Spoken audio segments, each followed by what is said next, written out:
Buenas tardes, amados hermanos, que el Señor sea bendiciéndolos a cada uno de ustedes. Los invito a que puedan abrir la palabra del Señor en 2 de Timoteo, capítulo 2, versículos del 14 al 26. 2 de Timoteo, capítulo 2, versículos del 14 al 26.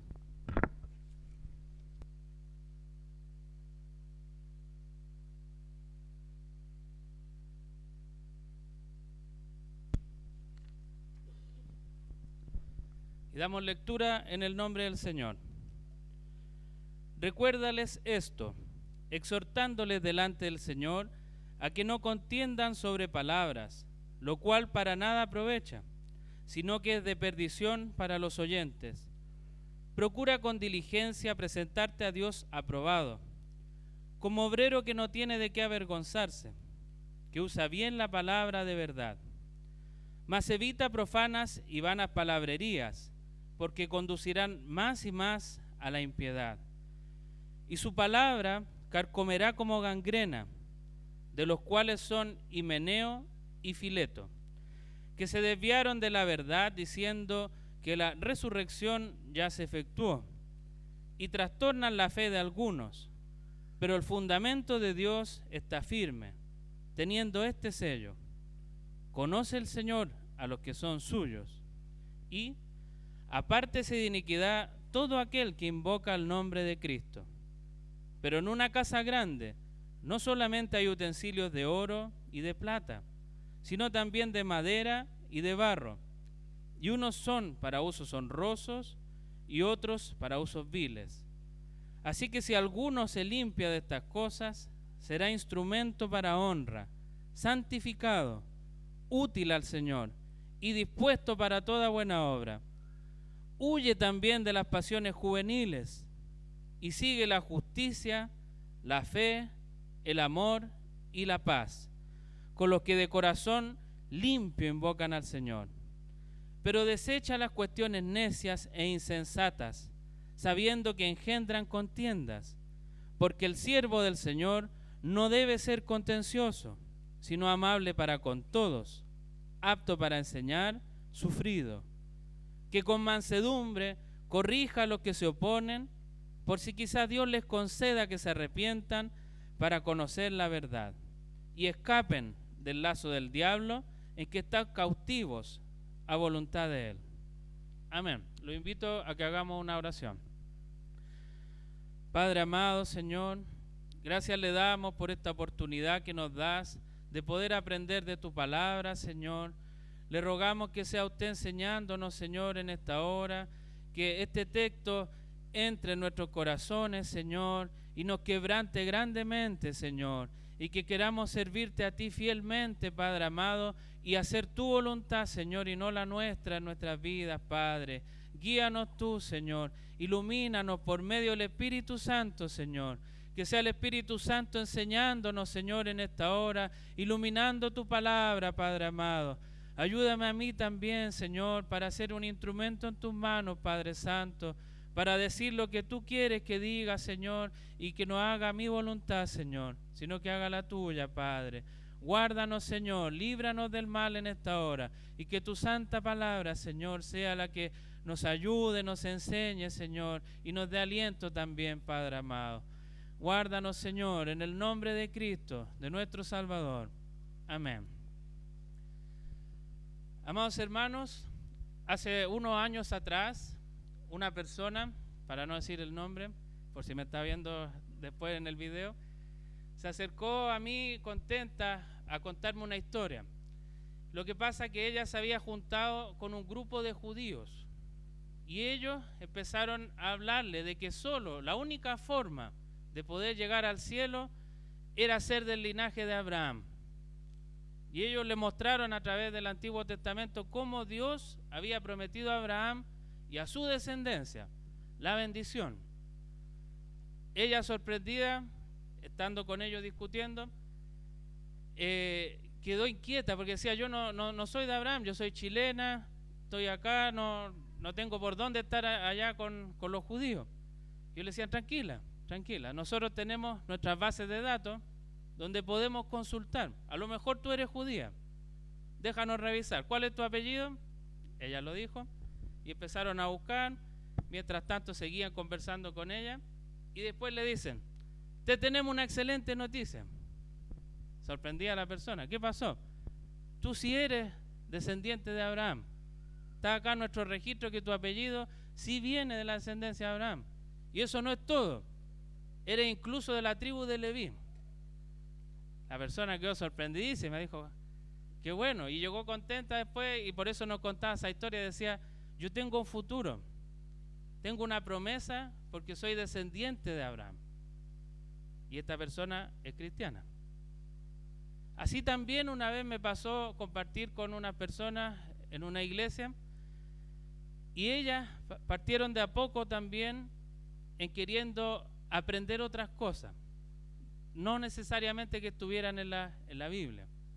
Y empezaron cada vez en cosas más extrañas, hasta tal punto, hermano, que después empezaban a mezclar las profecías de la Escritura con extraterrestres, con la reencarnación, y empezaron a crear algo tan confuso para sus vidas que no solo las afectó a ella, sino que también les afectó a la iglesia. ¿Por qué?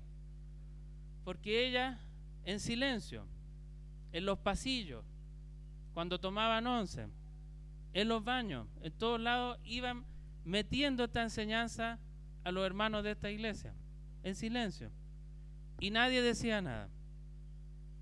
Así como estas dos historias que yo les estoy contando, hay muchos riesgos dentro de la misma iglesia con los que nos podemos encontrar. Y la pregunta es, ¿cómo nosotros nos preparamos para eso? En la predicación de hoy vamos a abordar dos puntos. El primero es el uso correcto de la palabra. Vamos a ver cómo enfrentar estas situaciones usando bien la palabra.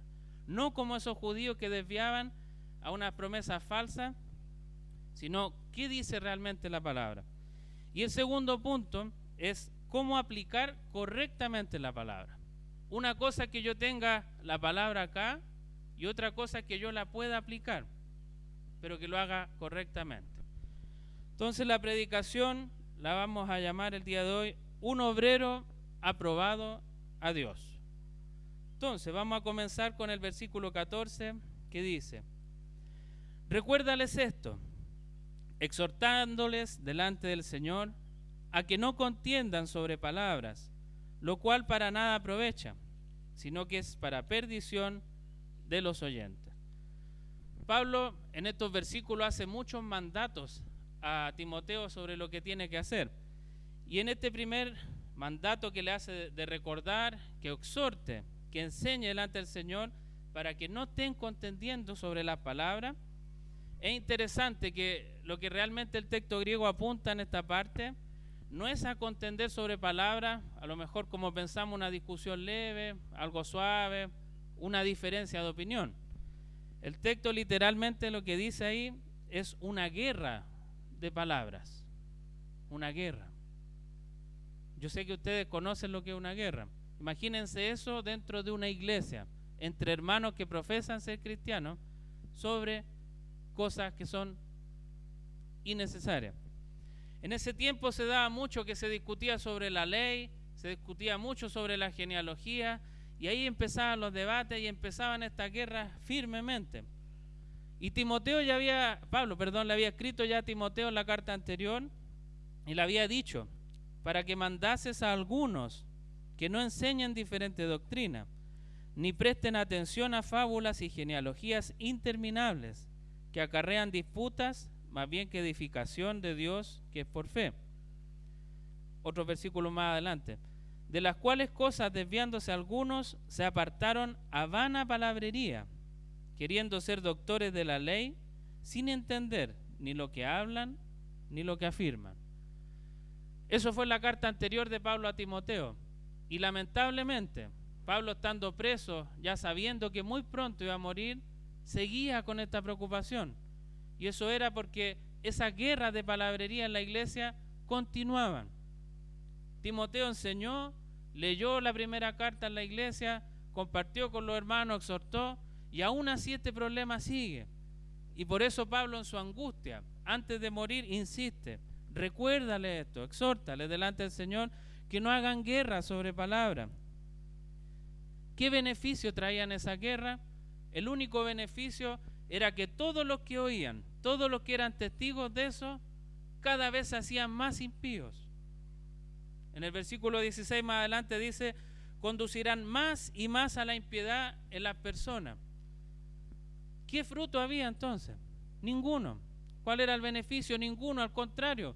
Todos los que oían decían, ¿y estos son hijos de Dios? ¿Y de esto se trata la fe? ¿Esto es el cristianismo? Mejor me voy y sigo mi vida tal como la hago. No sé si ustedes han tenido discusiones alguna vez sobre la fe con alguien. Si la han tenido, les pregunto, ¿cuál era el objetivo que ustedes tenían en su corazón en el momento de la discusión? ¿Cuál era? A lo mejor la gran mayoría lo único que buscaban era ganar esa discusión, tratar de buscar el mejor argumento para demostrarle que él estaba equivocado y que yo estaba en lo correcto. A mí también me ha pasado, hermano, y me arrepiento de eso delante del Señor en base a lo que dice acá, porque dice, no es eso, porque la gente se vuelve más y más impía. No es por ahí el tema. Lo que nosotros deberíamos buscar en una discusión es glorificar al Señor, que la persona con la que estamos hablando crea en Cristo, se arrepienta de sus pecados y pueda venir a Él. Él es el que salva, no una discusión, no un argumento, eso no sirve. Cada vez los va a llevar más y más a la impiedad. Pero si nosotros, en vez de discutir con ellos, van a palabrería, como dice Pablo, les mostramos el Evangelio, el fruto va a ser muy diferente. Pero lamentablemente en la iglesia esto es muy común. A lo mejor no hablando de las genealogías, a lo mejor no hablando de cosas puntuales de la ley, pero sí se ve que hay mucha palabrería y discusiones que no llevan a nada. Y el texto después continúa lo que dice Pablo, lo cual para nada aprovecha, sino que para perdición de los oyentes. Y aquí es interesante cuando habla de perdición de los oyentes. Lo que realmente quiere decir ahí es una catástrofe. No sé si ustedes han tenido, no sé si decir el honor, pero de estar en una catástrofe. Hay muchas catástrofes naturales. Acá en nuestro país nosotros tenemos los terremotos, en otros países tienen los tornados, etcétera, que son cosas naturales, que pasan de un momento a otro porque Dios lo quiere así. Pero hay muchas catástrofes que son creadas por los humanos, como por ejemplo, lo leíamos antes sobre la guerra de palabras. Las guerras, cuando empiezan los países a enfrentarse entre ellos, a matar a todos por tener un poco de poder, eso es una catástrofe. Y acá Pablo nos está diciendo, ojo, en la iglesia hay guerra de palabras y esto es una catástrofe para los que oyen. No es algo tan simple. A veces decimos, no, si una discusión entre hermanos, después el Señor les va a mostrar, después... Hermanos, es una guerra y deja catástrofe. Esas son las consecuencias cuando entramos en este juego de empezar a discutir por palabrería, no por el Evangelio de Cristo. ¿De qué otra forma? Porque vamos a ver varias en este texto, cómo resguardarnos, qué es lo que podemos hacer en estos casos. Pero puntualmente, nosotros como Iglesia Cristo Eterno Redentor tenemos una confesión de fe. La confesión bautista de 1689. Esta confesión de fe no es la Biblia, eso lo tenemos que tener claro. La Biblia es la única palabra inerrante, donde no hay ningún error, porque Dios la inspiró.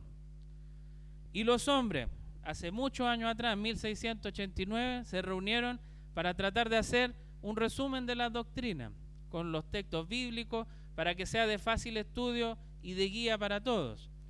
Para nosotros eso es como un escudo, hermano.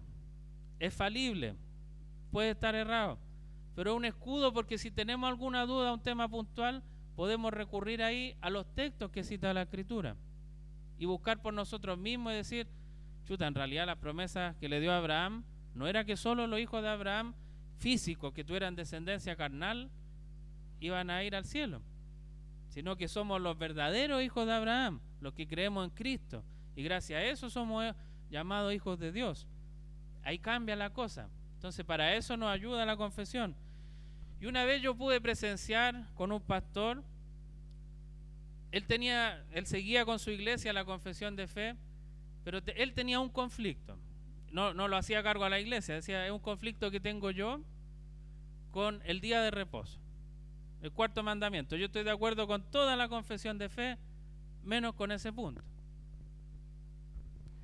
Pasó el tiempo, hermano, y el Señor le mostró por su palabra, por la Escritura, que él estaba errado. Y reconoció públicamente delante de su iglesia su arrepentimiento. Y dijo, hermano, yo estaba errado. La palabra es clara en lo que dice respecto al día de reposo, al cuarto mandamiento, y está de acuerdo con lo que dice la confesión. Y yo estaba errado. Nos puede pasar a nosotros, hermano.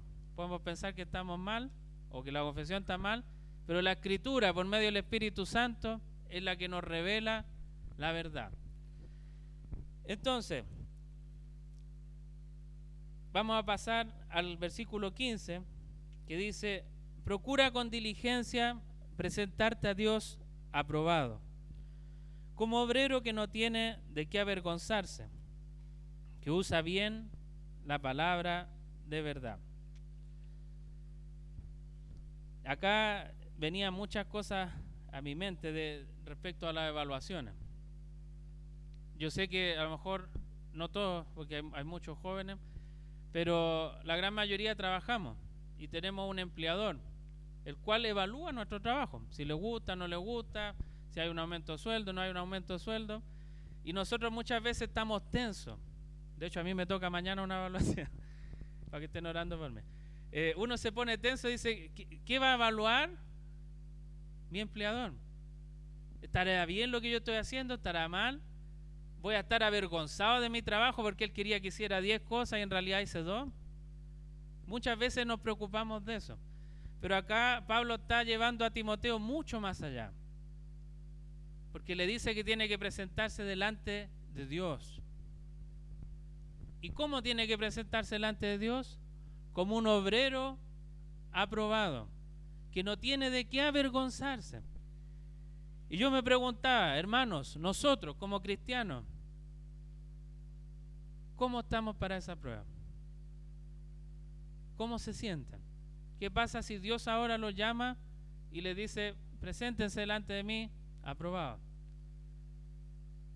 ¿Podremos aprobar? Reflexionenlo cada uno de ustedes. ¿Qué estoy haciendo realmente con el trabajo que el Señor me ha dado? Espiritualmente hablando, en la fe. ¿Qué estoy haciendo con todo lo que el Señor me ha dado como administrador? ¿Voy a salir aprobado? ¿O voy a salir capaz que me despidan? Cuestionémoslo, hermano. En Colosenses 3:23 dice, y todo lo que hagáis, hacedlo de corazón como para el Señor y no para los hombres. Ese, hermanos, es el foco en nuestras vidas. Si queremos ser un obrero aprobado delante de Dios, debemos hacerlo todo para su gloria. No algunas cosas, no el domingo, no en este momento. Toda nuestra vida para la gloria de Dios. Hermanos, todo lo que hagamos no es para nosotros. Muchas veces el foco somos nosotros. Es que quiero verme bien, que quiero darme un gustito, que hace tiempo que quiero hacer esto y no lo hago, estoy ahorrando esto para este beneficio mío, etcétera, y todo gira en torno a nosotros. Pero el foco es la gloria de Dios. Pregúntense cada vez que vayan a hacer algo, ¿esto que voy a hacer es para la gloria del Señor? Y rápidamente, hermanos, van a ir viendo cuán pecaminosos somos, porque nunca lo cuestionamos. Nunca decimos esto es para la gloria de Dios. Siempre para el Dios ídolo de nosotros mismos. Queremos deleitarnos nosotros, alabarnos a nosotros mismos, pero el Señor no se glorifica en eso. Entonces, ¿cómo vamos a hablar de un Dios santo, hermano, al cual no conocemos? ¿Cómo vamos a predicar de un evangelio si no lo conocemos? Por esto, hermano, es importante, mezclando ambos puntos, que no perdamos el tiempo en estas discusiones, sino que seamos buenos administradores de lo que el Señor nos ha dado. ¿Para qué? Para mostrar el Evangelio a los que no están creyendo, a los que lo necesitan. A ellos es que debemos acudir. Y no para nuestro ego, no para nuestro beneficio, no para decir tengo tantos hermanos que he conversado. No, para la gloria del Señor. Para que sus hijos puedan conocerlo y se arrepientan de sus pecados. Ese es nuestro foco.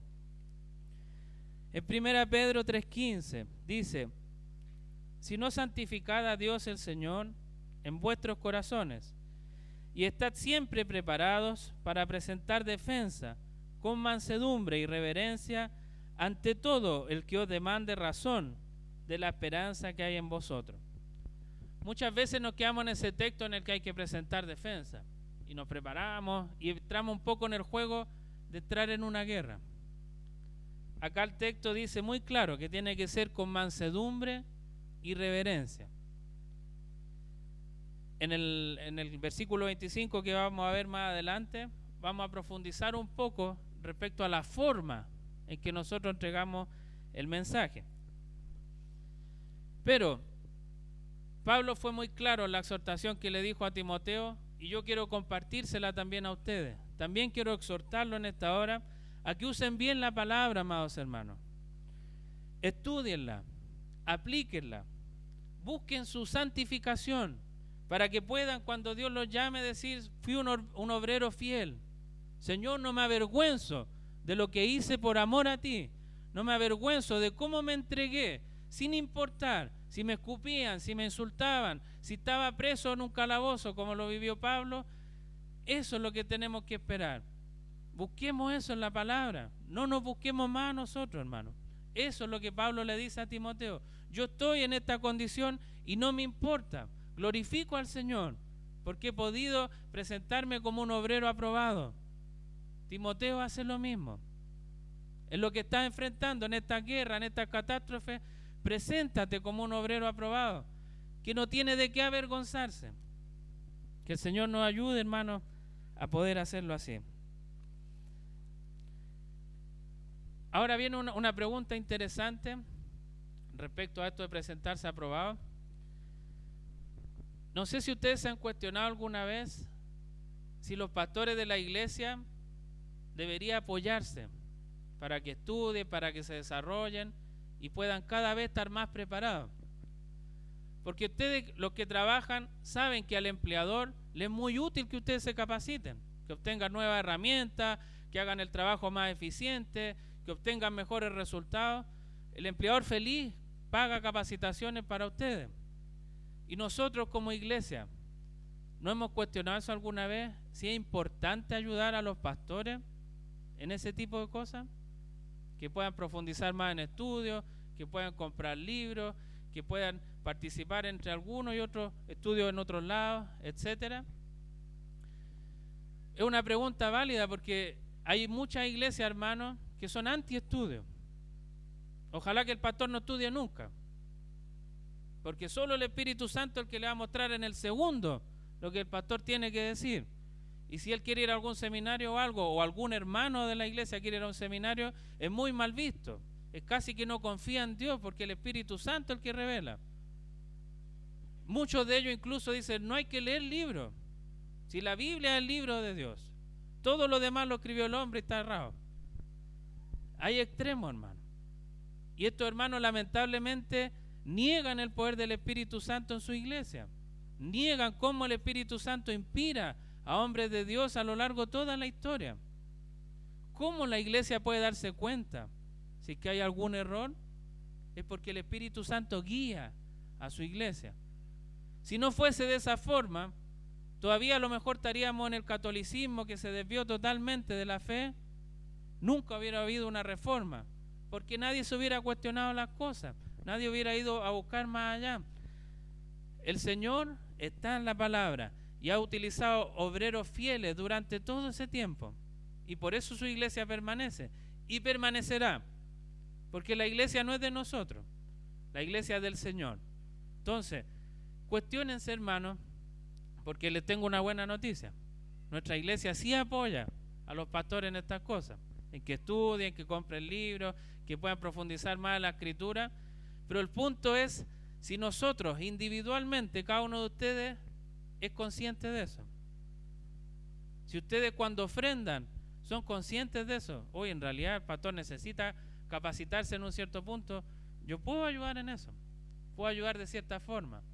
A lo mejor no estamos ofrendando, a lo mejor no estamos dando diezmo, porque no entendemos todo lo que la iglesia tiene que administrar. Y esa es una parte. Tener pastores que sean capaces, que puedan predicar la palabra y, como dice Pablo a Timoteo, que sean aprobados ante el Señor. Pasemos, hermanos, al versículo 16. Mas evita profanas y vanas palabrerías, porque conducirán más y más a la impiedad. Y su palabra carcomerá como gangrena, de los cuales son Himeneo y Fileto, que se desviaron de la verdad diciendo que la resurrección ya se efectuó, y trastornan la fe de algunos. Entonces estas discusiones dice que van avanzando como gangrena. Nosotros podemos llevarlo hoy en día al cáncer. No sé si usted ha tenido cáncer. Yo sé que muchos hermanos de la iglesia han tenido cáncer y han luchado con él, y otros hemos tenido familiares que están con el cáncer o que ya lucharon con cáncer, están o no están en este mundo. Lo que es claro del cáncer, que avanza muy rápido. Si uno no es consciente y no se diagnostica a tiempo, el cáncer avanza, silencioso, hasta que cuando se hace notar, ya es tarde. No hay nada que hacer. En este caso, Pablo está apuntando a eso. Todas estas palabrerías que se estaban hablando, que conducían a más y más impiedad, lo que hacían era carcomer la iglesia como una gangrena, como un cáncer. Y Pablo lo ejemplifica con dos personas, Himeneo y Fileto. En la Biblia, si buscamos, de Fileto no dice absolutamente nada más que lo que acabamos de leer. Y de Himeneo, Pablo había escrito antes en 1 Timoteo, pero no hay certeza de decir que es el mismo Himeneo. Entonces quedamos la duda, ¿será el mismo? ¿Será otro? Pero es irrelevante para el ejemplo. El texto puntual que habla de Himeneo dice en 1 Timoteo 1:20, de los cuales son Himeneo y Alejandro, a quienes entregué a Satanás para que aprendan a no blasfemar. Independiente si es el mismo o no, estaba cayendo en el mismo juego. Los dos estaban haciendo cosas que no glorificaban a Dios dentro de la iglesia, al contrario, lo dividían, y por eso Pablo lo dice, lo entregué a Satanás para que aprenda a no blasfemar. Ellos estaban enseñando que la resurrección corporal de los creyentes ya había ocurrido, y eso empezaron a meterlo en la iglesia silenciosamente, como un cáncer, como veíamos, como la gangrena. Empezaban de a poco, hasta que ya llegaba un momento que esto explotaba. Y eso es muy común en la iglesia. Por eso existen tantas sectas, porque toman cositas, la dan una vuelta y ahí empiezan a cambiar todo el panorama. Voy a leer 2 versículos para que veamos un poco cómo Himeneo y Fileto podrían hacer tan fácil esa mala interpretación. En Efesios 2, del 4 al 6, voy a leer solo el 5 y el 6. Pero Dios, que es rico en misericordia, por su gran amor con que nos amó, aun estando nosotros muertos en pecados, nos dio vida juntamente con Cristo. Por gracia sois salvos. Y juntamente con Él nos resucitó, y asimismo nos hizo sentar en los lugares celestiales con Cristo Jesús. Y en Colosenses 2:12 dice, sepultados con Él en el bautismo, en el cual también resucitados con Él, mediante la fe en el poder de Dios que le levantó de los muertos.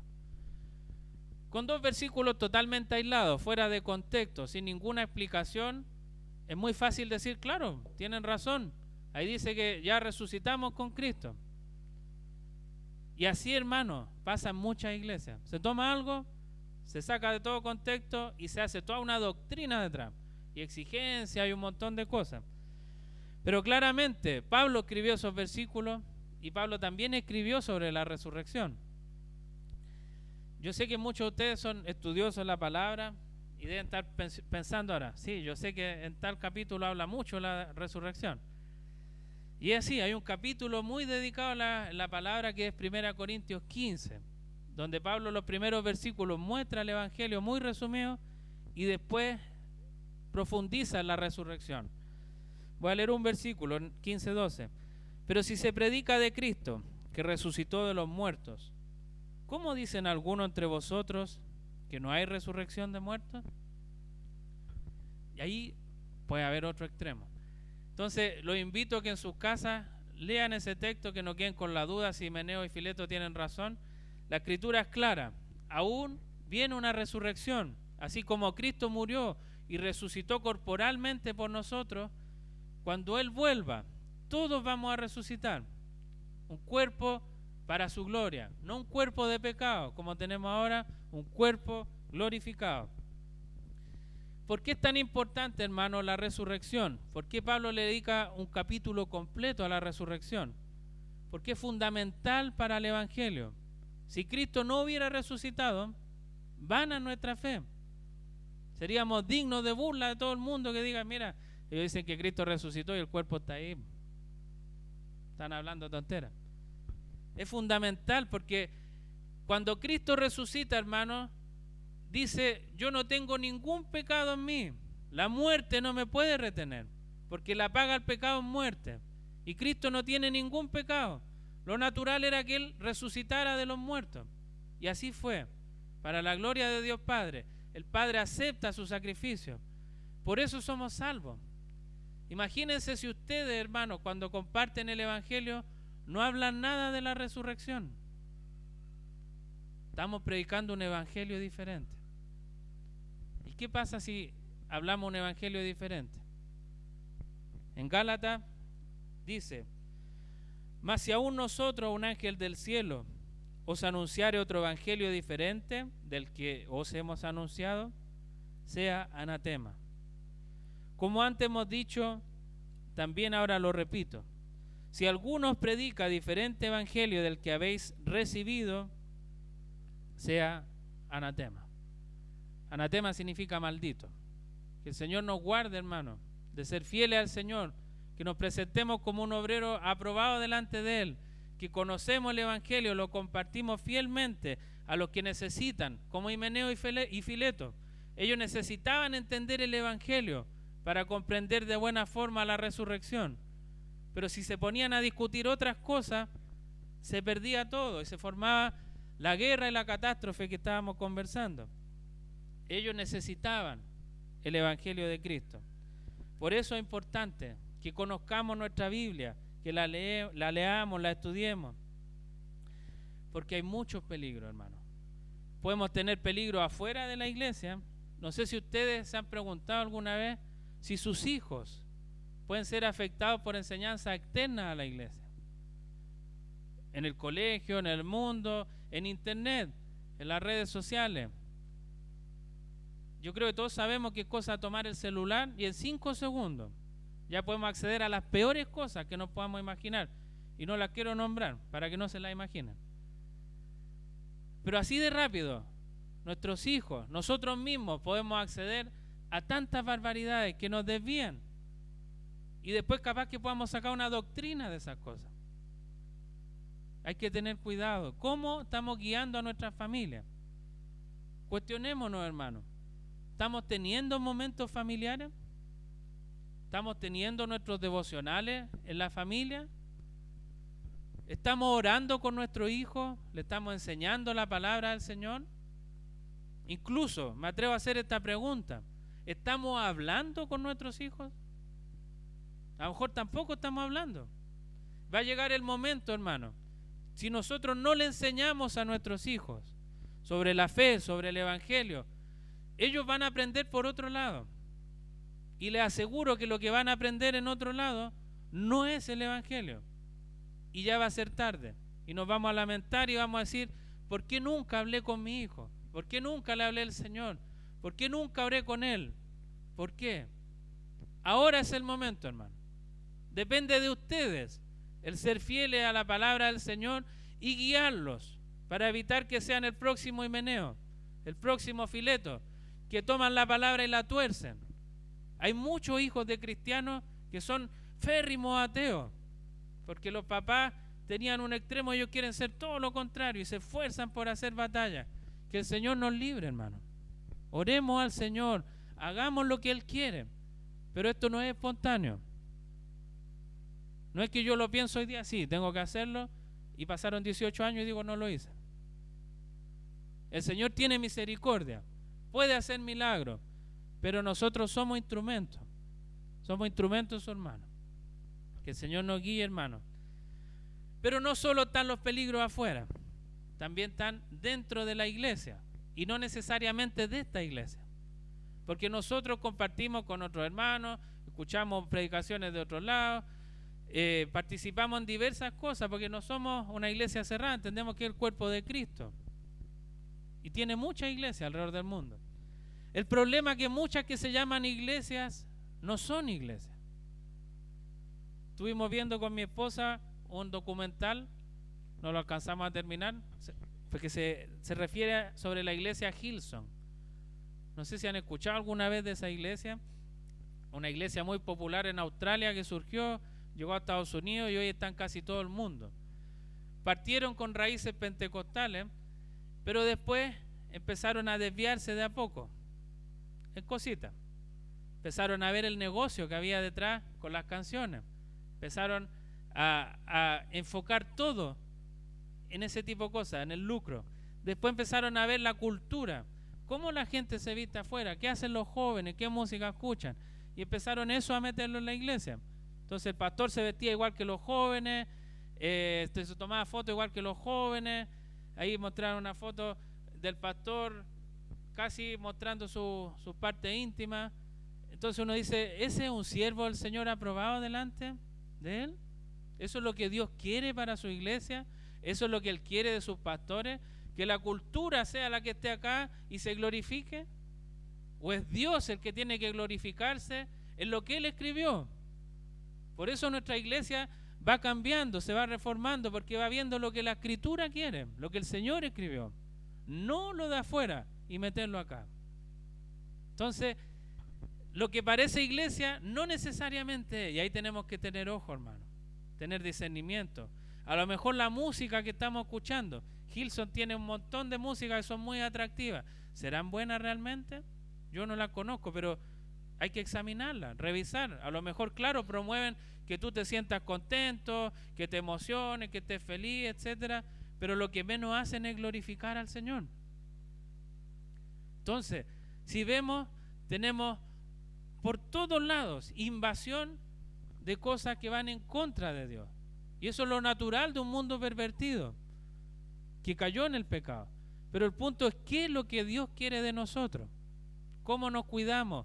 ¿Cómo evitamos estos conflictos, esta palabrería? Y esa es la reflexión para ustedes, hermano.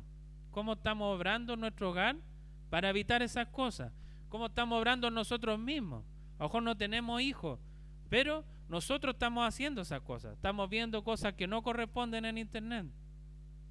Cuestionémonos esas cosas y digamos, Señor, ¿estoy aprobado delante de ti con lo que estoy viendo ahora? Chuta, el Señor está en todos lados, hermano. En todos lados el Señor ve lo que estamos haciendo.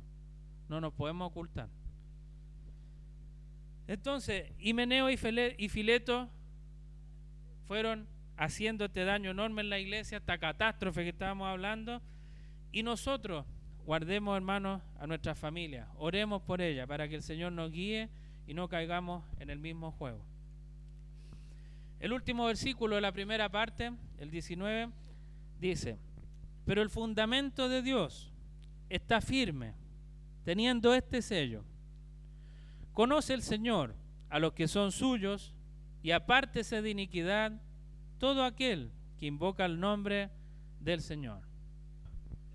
En el texto griego es más enfático aún, porque no dice el fundamento de Dios, dice el sólido fundamento de Dios. Es mucho más allá.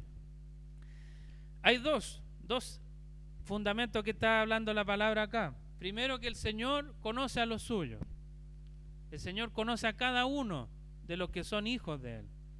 Desde antes de la fundación del mundo, el Señor ya conocía a cada uno de los que serían sus hijos. No porque fueran a hacer algo bueno, no porque fueran bonitos o porque iban a ser influyentes, en ningún caso. Dios nos escogió por pura misericordia y amor, sin merecerlo, ninguno de nosotros. El Señor nos conoce. Qué mayor consuelo, hermano, de saber que a pesar como somos, el Señor nos conoció y nos predestinó para salvación, no por nosotros.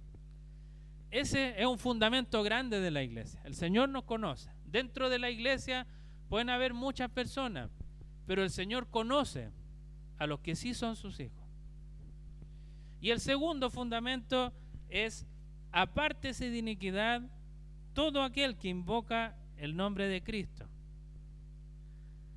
Eso es lo natural de los cristianos: apartarse de la iniquidad, apartarse del pecado, buscar la santificación en el Señor constantemente en nuestras vidas, no lo contrario, pecar con todo lo que podemos y en algún momento apartarme de la iniquidad. Es al revés, hermano. Todo el tiempo apartarme de la iniquidad para buscar al Dios que me conoce. Esos son los dos sellos de un cristiano que está poniendo Pablo acá. El fundamento de Dios está firme. Conoce el Señor a los suyos y apártese de iniquidad todo el que invoca el nombre de Cristo. Y el Señor, hermano, el que nos guarda ante estas tentaciones, ante Gilson, ante todo lo que pueda venir, Himeneo, Fileto, los testigos de Jehová, los mormones, cualquiera que pueda venir, el Señor es el que nos protege. Tal como lo dice en Juan, en el capítulo 10, mis ovejas oyen mi voz y yo las conozco y me siguen. Y yo les doy vida eterna y no perecerán jamás, ni nadie las arrebatará de mi mano.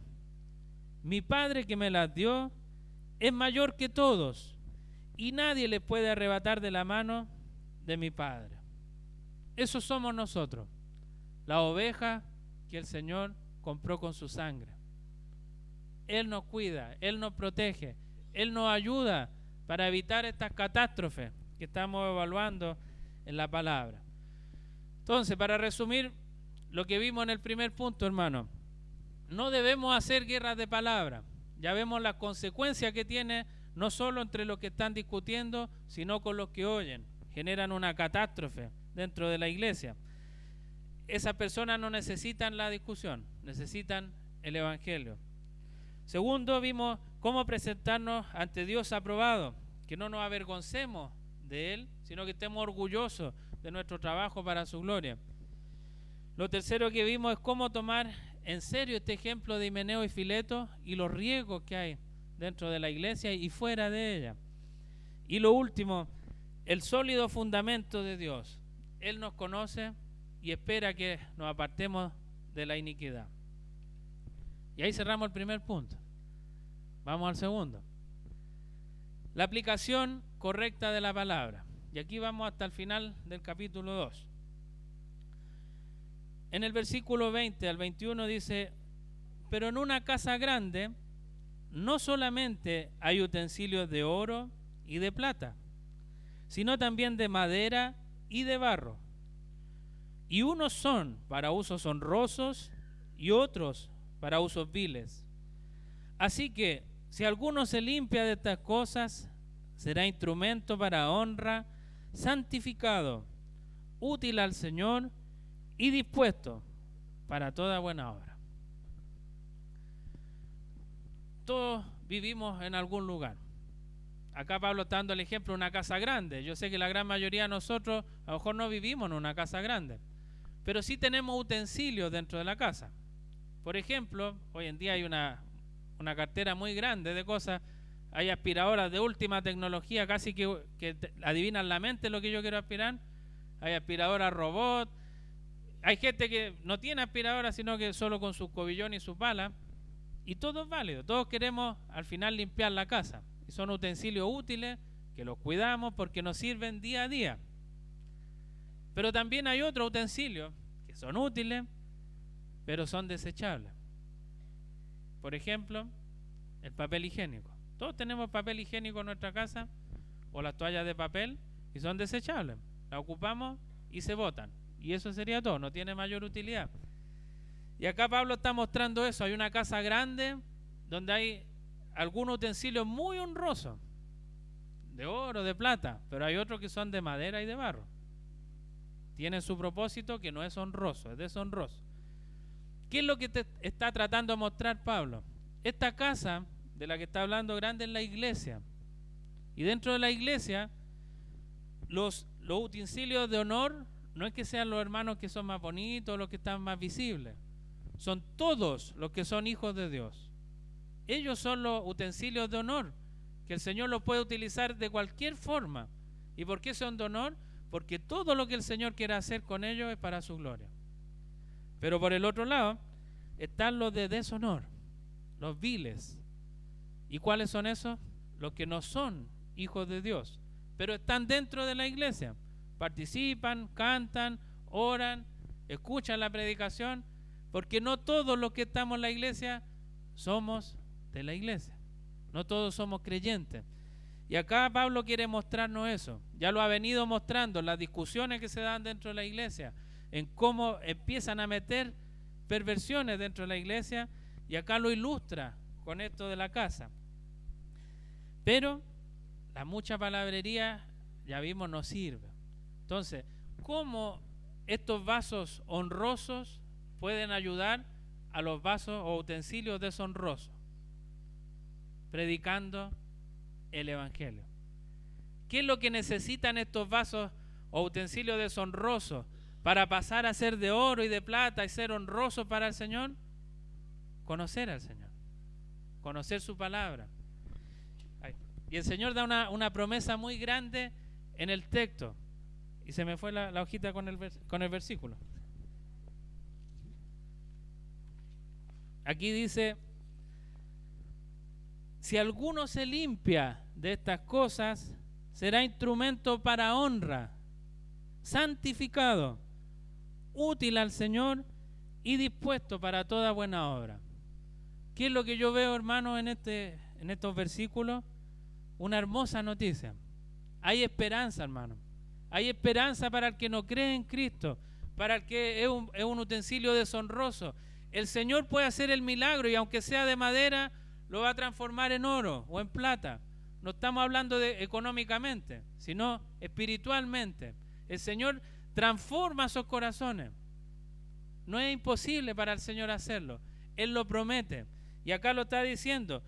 Si alguno se limpia de estas cosas, está hablando de este pecado, de las discusiones, de estar quebrantando la iglesia, dividiendo la iglesia. Si uno se limpia de eso, va a ser un instrumento de honra. Y no solo eso, santificado, porque el Señor lo purifica. Y no solo eso, útil al Señor, dispuesto para ayudar en lo que sea necesario, para toda buena obra. Qué maravillosa noticia, hermano, que aunque se vea que todo es deshonroso, el Señor transforma los corazones. Él hace ese milagro. Y nosotros podemos ayudar en lo que Él quiera, porque somos útiles al Señor, dispuestos a lo que Él quiera utilizarnos. Y ahí viene la pregunta, hermano. ¿Estamos dejando que el Señor nos utilice? ¿O estamos nosotros en primer lugar? Acá en la iglesia hay muchas opciones para que el Señor nos pueda utilizar, que podamos aprender, que podamos conocer más el Evangelio. Por ejemplo, tenemos los grupos de conexión. A lo mejor alguno de ustedes no está participando. Pregúntese, ¿por qué no estoy participando en un grupo de conexión? Puede que haya alguna causa válida, pero el Señor da mucha bendición en los grupos de conexión. ¿Y por qué? Porque se habla de la palabra del Señor. Lo que se predica, se reflexiona y todos aprendemos, nos confrontamos nuestros pecados, oramos juntos. Eso es lo que hay detrás de un grupo de conexión. Y eso es lo que el Señor quiere. Hay grupos de DNA. A lo mejor ni siquiera escuchan ADN, DNA. ¿Qué está hablando el hermano? Se fue para el lado químico. Hay grupos de DNA. Lo invito a que busquen más allá. Son grupos muy pequeños en comparación a los grupos de conexión. Pueden ser 2, 3 hermanos, hermanas, que reflexionen en la palabra del Señor, que oren juntos, que se apoyen en sus dificultades, que entren en una comunión mucho más rica delante del Señor. Pero eso no es todo. Hay estudios de varones, hay estudios de damas, hay muchas cosas, hermano. Pero yo puedo tener muchas excusas también. Entonces, si queremos ser un vaso honroso delante del Señor, tenemos que estar dispuestos a que Él nos utilice. No nosotros utilizarnos lo que nosotros queramos. No nuestro tiempo darlo para nosotros, para el Señor. Porque somos un vaso que Él puede utilizar cuando quiera. No significa que todos los días va a estar ahí usando el mismo vaso, el mismo utensilio dentro de la casa. Pero el Señor quiere que estemos dispuestos, que estemos útiles, preparados para que el Señor nos ocupe. Yo sé que hay mucha herejía en el mundo, hermano, respecto a la muerte. Hay muchos que dicen, no, mira, con tu fecha de nacimiento yo puedo saber el día exacto en que vas a morir. Si miro tu mano voy a saber la causa con la que vas a morir, etcétera. Nosotros sabemos que solo el Señor sabe el día y la hora. No yo. Yo no conozco la fecha mía, no conozco la de mi familia y ustedes tampoco. Pero, ¿qué pasa si es hoy? ¿Qué pasa? ¿Cómo estamos delante del Señor? ¿Alcanzamos a ser un vaso honroso? ¿Un utensilio ahí dispuesto? O a lo mejor aún no lo somos. Y a lo mejor hoy día es nuestro día de partir de este mundo. No lo sabemos, hermano. Pueden ser 10 años más, 20 años más, nadie lo sabe. Pero el punto es si yo estoy esperando eternamente. No, si me quedan muchos años. Después voy a orar, después voy a estudiar con los hermanos, después me voy a unir a un grupo, después, etcétera. Después voy a leer la Biblia. Me quedan muchos años, soy muy joven aún.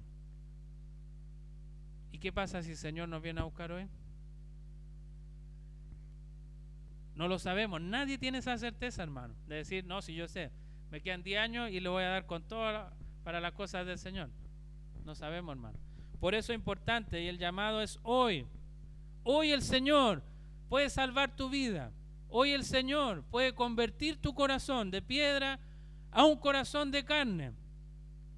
Que el Señor los ayude a arrepentirse de todos sus pecados y que lo miren a Él, el que vino y murió por nosotros en la cruz. Él dio su vida, derramó su sangre y resucitó de los muertos y está la gloria de Dios reinando y reinará eternamente por todos los siglos.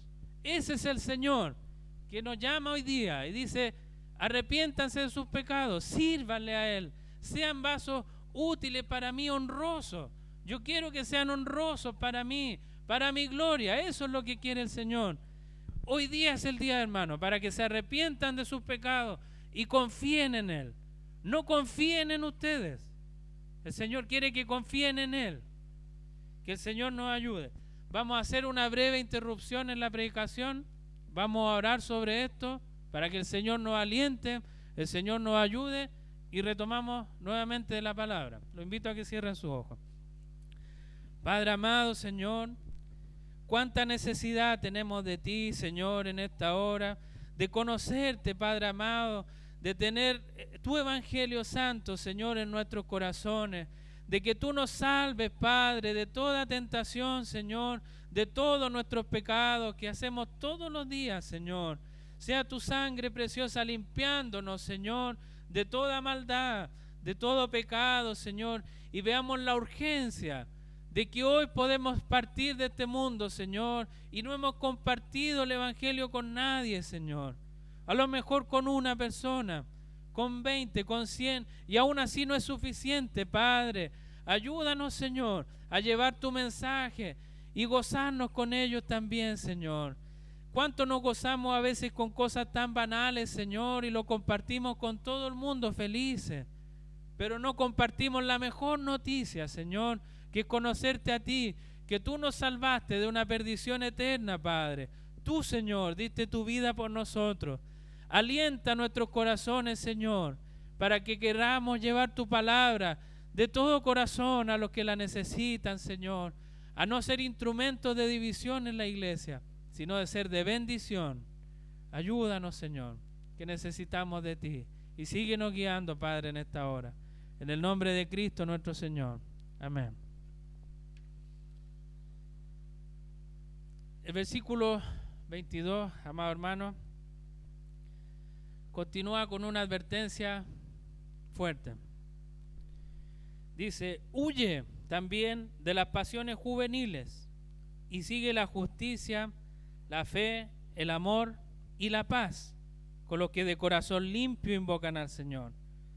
Pero desecha las cuestiones necias e insensatas, sabiendo que engendran contiendas. Yo los veo, hermanos, de acá, tengo el privilegio de verlos a todos. Ustedes no se ven como es estar acá.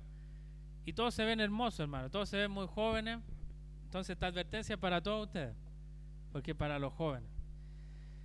Algunos a lo mejor no se siente muy joven, pero en su comportamiento sí demuestra que hay un joven detrás, o a lo mejor está arrastrando cosas de su juventud, porque está diciendo: huye de las pasiones juveniles. Los que no se sientan tan jóvenes, piensen hacia atrás, cuando eran jóvenes, ¿cómo eran esas pasiones juveniles que ustedes tenían? Cuando pensamos en pasiones juveniles, vienen muchas cosas en la cabeza. A algunos les viene el tema sexual, a otros viene el tema de la pasión que tienen los jóvenes para discutir, para moverse. Por otro lado está el tema de que no piensan en consecuencias, llegan y hacen, y después que ya quedó la embarrada dicen: ah, chuta, ¿qué hago ahora? Son características de los jóvenes que siempre son impulsivos para todo tipo de cosas. No así los adultos. Los adultos ya son más conscientes, piensan la cosa 20 veces, 30, 100 veces antes de hacerla, y ven todos los panoramas. Dicen: no, si hago aquí va a quedar acá, ya, entonces voy a hacer esto. Son más cautelosos, no son tan de hacer las cosas tontas y abruptas. Pero sí tienen una característica que Pablo está diciendo acá. El contexto nos está mostrando que la pasión juvenil de la que está hablando Pablo es el de la discusión rápida. La pasión cuando yo discuto y que me pongo rojo y quiero ganarle al otro, no me importa quién sea, si es mi hermano, si es mi mamá, mi papá, no me importa. Yo quiero destruirlo con lo que quiero hacer para que quede claro que yo soy el que sabe. ¿Por qué? Porque no me interesan las consecuencias. No pienso qué problema me puede traer en la familia, no pienso en nada más allá. Llego y hago porque soy joven y no me interesa nada. Eso es lo que Pablo está advirtiendo acá. ¿Y por qué yo digo que a lo mejor muchos arrastramos cosas de la juventud? No sé, no quiero apuntar a nadie con el dedo, ni apuntarme yo tampoco, pero yo sé que muchos manejan y son muy apasionados cuando manejan. Se nota su juventud ahí ferviente, sobre todo cuando se les cruza a alguien de repente. Y ahí la bocina y la boca hablan muchas cosas. Y ahí se muestra la juventud que hay, hermano, en cada uno de nosotros. Pero Pablo dice: huyan de las pasiones juveniles. Huyan de este tipo de cosas. ¿Por qué? Muchas veces nos ponemos excusas, decimos: no, si esto yo lo voy a hacerlo de esta forma, chuta, a ver, ya, la embarré acá, voy a hacer esto otro acá, y empezamos a tratar de hacer soluciones. Pero Pablo dice: huyan. Cuando uno huye no se pone a pensar, no pone a analizar, se va nomás. Entonces, si ustedes, hermanos, ven que esa pasión juvenil está entrando en ustedes, huyan. No le den vuelta. Corten de inmediato lo que están haciendo y huyan. ¿Y a qué apunta con que huyan? Como decir: ya, no, si es tan fácil como entró un problema, arrancan. Ya, listo, se terminó el problema porque arrancaron. No, porque el texto después dice: sigue la justicia, la fe, el amor y la paz. Y no dice solo eso, dice: con los que de corazón limpio invocan al Señor. ¿Quiénes son los que con corazón limpio invocan al Señor? Yo creo que los hermanos que estaban cantando antes los veían a ustedes, decían: ahí veo corazones limpios invocando al Señor. Se escucha el amor que tienen al Señor, cómo quieren glorificarlo con ellos. Los hijos de Dios todos invocamos a Dios con un limpio corazón. Por lo tanto, cuando yo huya de las pasiones juveniles, ¿a quién tengo que buscar? A mis hermanos, a mis hermanos de la iglesia, para que busquemos la justicia, busquemos la fe, busquemos el amor y busquemos la paz. A lo mejor yo no soy el mejor en la justicia, pero a lo mejor mi hermano sí es el mejor en la justicia.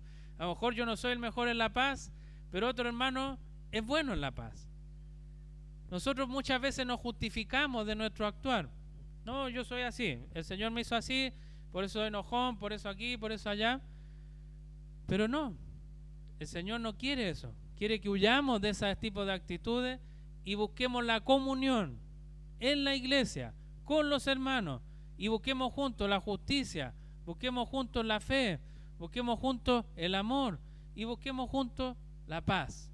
Eso es lo que el Señor está buscando que hagamos dentro de la iglesia, con los hermanos, con los grupos de conexión, con los DNA, entre los hermanos, entre las hermanas. Entonces ahí vemos cómo el Señor ha enriquecido esta iglesia con tantas opciones de bendición, de acompañamiento. ¿Para qué? Para huir del pecado. ¿Se acuerdan cuál era el sello que el Señor había dado? Que los hijos de Dios se apartan de la iniquidad. Que el Señor nos ayude en eso. Y lo último, hermano, yo sé que ha sido un poco largo, pero ya esta es la parte final. Los últimos 3 versículos dicen: porque el siervo del Señor no debe ser contencioso, sino amable para con todos, apto para enseñar, sufrido, que con mansedumbre corrija a los que se oponen, por si quizás Dios le conceda que se arrepientan para conocer la verdad y escapen del lazo del diablo, es que están cautivos a voluntad de él. Aquí volvemos a lo que recién conversábamos. ¿Cuántos de nosotros somos contenciosos? Que nos gusta generar problemas, generar de divisiones dentro de la iglesia. Y escúchense cada uno de ustedes, hermanos, cómo habla. Porque muchos a lo mejor dicen lo que les decía: yo soy enojón. Ya me conocen, ya saben que yo reacciono rápido, que me enojo y pongo cara fea. Y lo dicen en tono como de advertencia, pero por el otro lado como que hubiera un orgullo en eso. Como, no, yo soy el enojón, así que todos los hermanos tienen que conocer, no, él es el enojón. Y no es algo para sentirse orgulloso. Al contrario, nosotros deberíamos decir lo mismo, pero buscando la gloria del Señor. Si nosotros sentimos que somos enojones, que somos contenciosos, pidámosle al Señor que nos ayude. Cuando hablemos con nuestro hermano, digámosle: hermano, estoy luchando con un pecado porque soy muy enojón.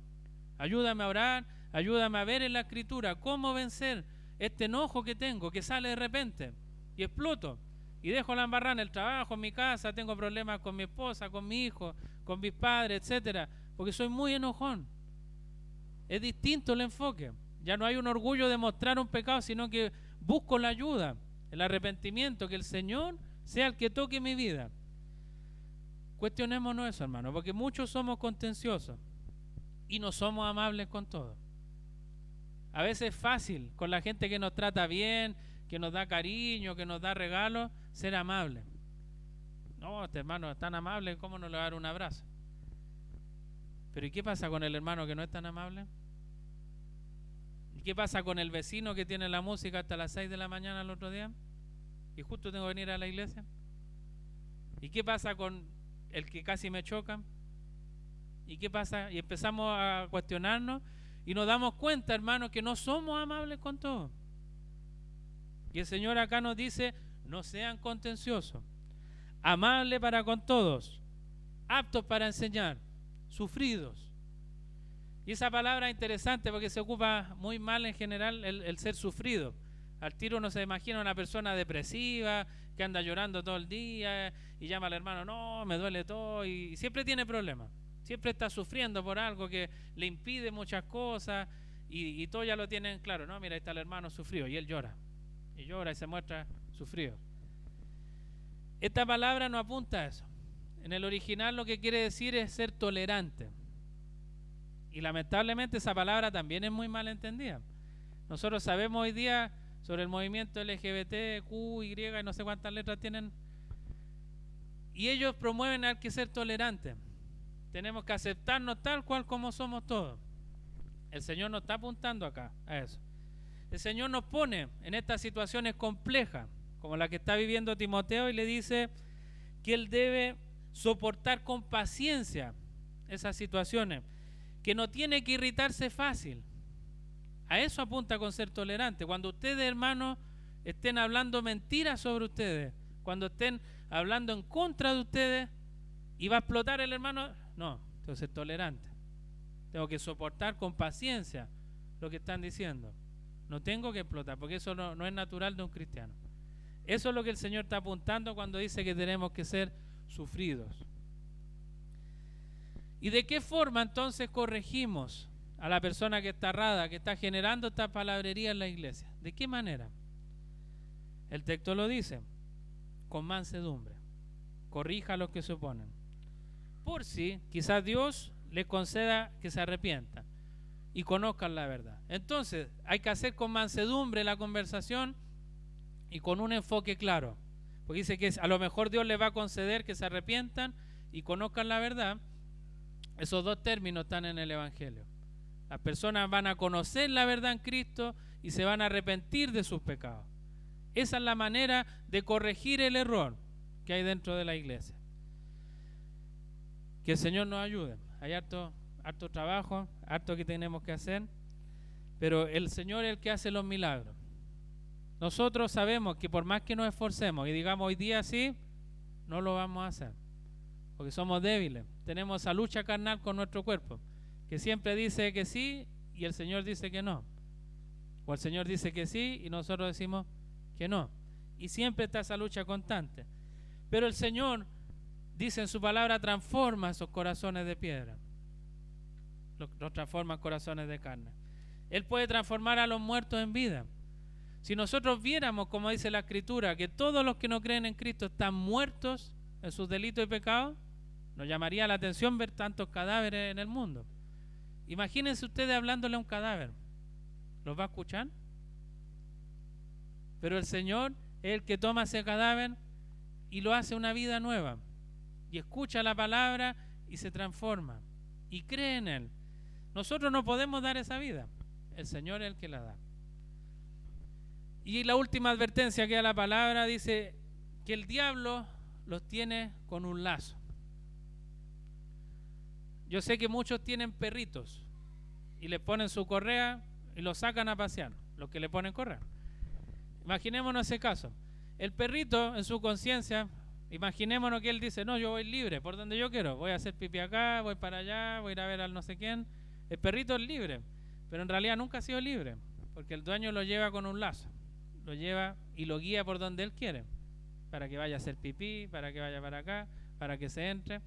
Uno es el que guía al perro. Y en este caso, la palabra nos está mostrando que el que está sembrando la cizaña en la iglesia, el que está haciendo esta guerra de palabras, el que está generando catástrofes dentro de la iglesia, es porque tiene un lazo. Hay alguien más que lo está guiando, y no es el Señor. Porque dice: y escapen del lazo del diablo, en que están cautivos a voluntad de él. Ahí también el griego lo que quiere decir realmente que esas personas están haciendo la voluntad del diablo. Entonces el diablo lo guía y ellos lo satisfacen porque hacen lo que él quiere que hagamos. Que el Señor nos ayude, hermano, porque el Señor no quiere una iglesia de esa forma. Él quiere una iglesia para presentársela a sí mismo, gloriosa, que no tuviese mancha, ni arruga, ni cosa semejante, sino que fuese santa y sin mancha.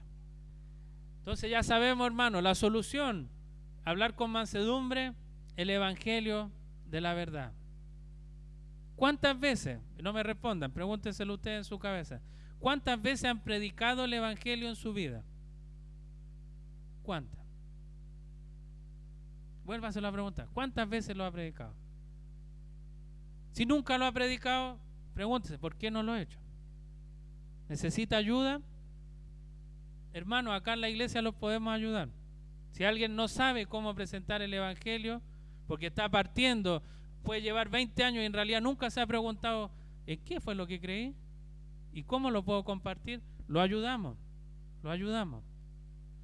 Pero busque, sea intencional para lo que dice la palabra. Ser un obrero fiel, dispuesto a cuando venga la prueba el Señor diga: sí, he aprobado. Y yo no tenga vergüenza de lo que hice. Imagínense si llegamos delante del Señor y decimos: yo nunca compartí el evangelio. ¿Estaría orgulloso, hermano, de que el Señor le haya dado tan grande regalo y usted lo guardó en su bolsillo y se olvidó? Esta carta es muy intencional, hermano, al Evangelio. Que el Señor nos ayude a que lo entendamos y lo compartamos. Si usted no lo entiende, estudiemos. Si lo entiende, compártalo. No se lo guarde. Es un tesoro tan grande que se ve muy feo guardado en su bolsillo. Compártalo con todos los demás. La iglesia tiene un montón de recursos, hermanos, para ayudar en eso. Pero si no somos intencionales en buscar, las cosas no vienen solas. Así que el Señor nos guarde, nos ayude, y esa es la palabra para el día de hoy. Que el Señor sea glorificado.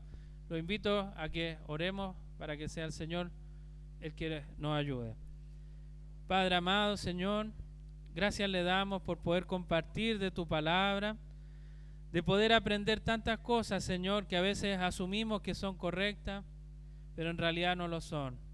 Ayúdenos usted, Señor, a que nuestro corazón sea transformado en esta hora, Padre, para que sea usted, Señor, inquietándonos, dándonos cuenta de todo el pecado que hay dentro de nosotros, Señor, que necesitamos urgentemente de tu ayuda, Padre, de tu guía, Señor, que sintamos ese amor por ti, Padre Santo, que lo único que querramos hacer es compartir tu palabra, Señor, que todos puedan vivir ese gozo, Señor, que sentimos en nuestro corazón por ti, Padre. Ayúdanos a enamorarnos cada vez más de ti, Padre Santo, y que lo único que hagamos sea hablar de ti, porque estamos completamente enamorados, Señor, de ti que diste tu vida. Gracias, Señor, por enviar a tu Hijo, a tu único Hijo, Señor, para morir por nosotros en la cruz. Gracias, Señor, porque resucitó de los muertos y está contigo, Señor, a tu diestra, reinando, Padre. ¿Cómo no glorificar tu nombre, Señor, ante tan grande regalo que nos has dado, Señor? Que costó un precio precioso, Padre. La sangre de Cristo, nuestro Señor, fue derramada por mí y por cada uno de nosotros. Ayúdenos, Señor. Ayúdenos y aliéntenos, Padre, y complete esta enseñanza a los corazones de cada uno de mis hermanos, Señor. En el nombre de Cristo le damos gracias, Señor. Amén.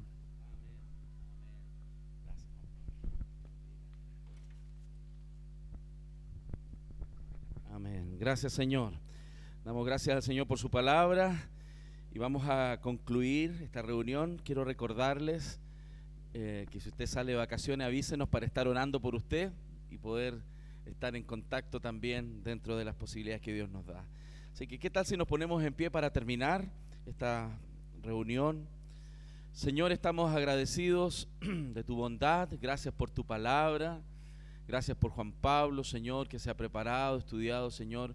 Y como él decía, Señor, tú completas en nuestros corazones, Señor, tu palabra, la confirmas, la iluminas. Y eso, Señor, es el milagro que tú haces para nosotros. Señor, llénanos de fe para vivir experiencialmente, Señor, lo que hemos aprendido y que seamos obreros de que no tienen de qué avergonzarse. Te damos las gracias en el nombre de Jesús. Amén. Amén. Solamente antes de retirarnos, queremos reconocer a quienes nos han visitado, ahí que están de pie. Estuvo con nosotros el día de hoy Victoria Chávez, mamá de Yoshua Ormazábal. ¿Dónde está? Dios le bendiga, bienvenida, bienvenida. También Antonella Páez y Janet Sangüesa, ¿dónde están? Por ahí están. Dios les bendiga, bienvenida también. Acompañan a Jaime Páez. Y por supuesto también siempre lo hacemos, ¿no? Antes de irnos, recordar a quienes estuvieron de cumpleaños para que usted pueda saludarles. Martín Marambio Cerda fue el viernes 27, Katy Martínez el 28, por ahí, no sé si está Katy por ahí. Javier Arenas, también Javier ayer, 28. ¿Está por ahí Javier o no? ¿Sí? Allá está, el Capitán América, muy bien. Y el día de hoy nuestra querida Andrea Sánchez, parece que no estaba Andreita, ¿no? No estaba Andreita, pero Andrea Sánchez, nuestra querida hermana, el día de hoy de cumpleaños. Así que hermanos, salúdense en el amor del Señor, que Dios les bendiga, por favor, no se olviden de los grupos de conexión y de estar atentos a la vida de sus hermanos. Salúdense en el amor del Señor.